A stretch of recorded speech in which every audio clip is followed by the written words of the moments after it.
This is a series of videos about lessons that I learned from a 24-year relationship that failed. Now, this wasn't a relationship of two angels. I'm not telling you to be like me. Instead, I'm showing y'all how being me at times wasn't enough or was flat out wrong.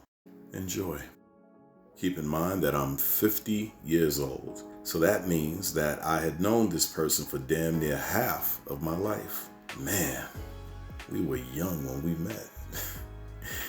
For me, this is therapeutic because when you've known someone, friend or lover or both, for half of your life, there isn't a day that goes by that you don't think about them.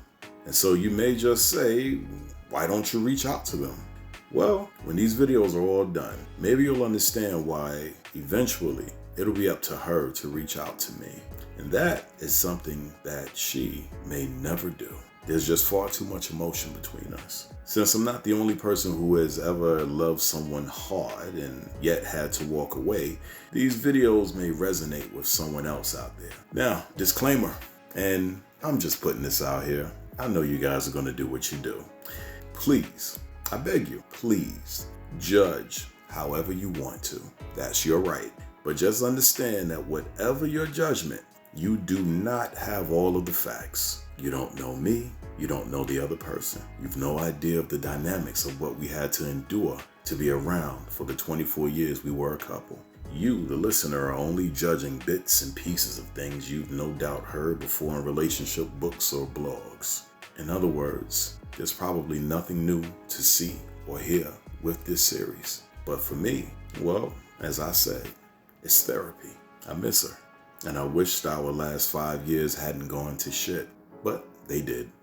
So with these videos, I'm going to use that same shit to fertilize some of you small flowers out there. Now, I'm officially old enough to be an OG, and I got the gray pubic hairs to prove it.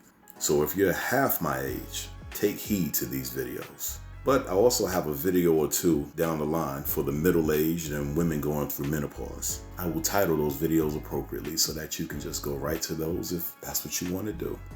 Or you can ignore this entire series because you think you know everything. Yeah, I remember when I thought I knew everything. But I was a fool. Don't be like me.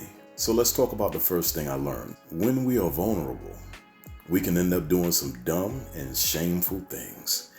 The lesson I have to tell y'all is know thyself.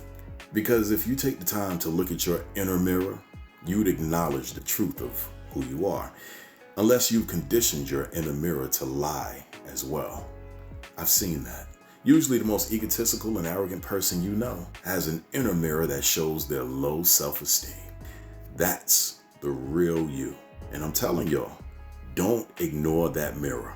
Don't act like someone you're not. Please. My ex used to say, quote, I'm trying to be more like you. And in the end, life showed her that she could only be who she truly is. If you love hard and crazy and passionate, don't tone that down. Be you. Be exactly who you are. As long as you're not hurting anyone, you're good to go. Respect your inner mirror, folks. Embrace your weaknesses just like you embrace your strengths. If the truth is you're vulnerable, embrace the fact that you are damaged. If you're vulnerable, you're in pain, you feel sad and sick and listless and tired and heartbroken, embrace all of it, every bit of it. You know, listening to that, no wonder so many people try to drink and smoke and fuck their problems away. But every alcoholic knows that no matter how drunk you get, you're still the same depressed and broken person in the morning. See, when you break up with someone, you don't want to feel so negative.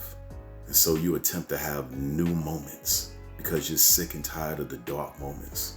And you know, if you try hard enough, you'll actually run into some good moments. The question I have is, why don't those moments fix the problem? And I think the answer is, those new moments don't fix the problem because you never faced the hurt. You never accepted it. You never worked through it. You never got around to examining how all of this pain happened in the first place. That's self-therapy. People, there's a reason why therapy works for so many people. There's a reason why alcoholics talk to each other in meetings. There's a reason us veterans talk to each other, because talking helps. Not drugs, not drinking, not sex, not ignoring the problems. Damn it, I'm telling y'all, nothing else works except facing the problem. That can come in the form of talking to the person who you have a problem with, or the person who hurt you deeply, or talking to a relationship therapist, or talking to a friend that has no biases, or a friend with no ulterior motives. Now, ladies, I gotta tell y'all, this is key. You know, the more you lean on the male friend during vulnerable periods, the more attractive he becomes. It's absolutely human, no shame in it. Plus, you know him, so there's a level of comfort that's there. It feels good. You know what I'm saying? Comfort feels great when you're in pain.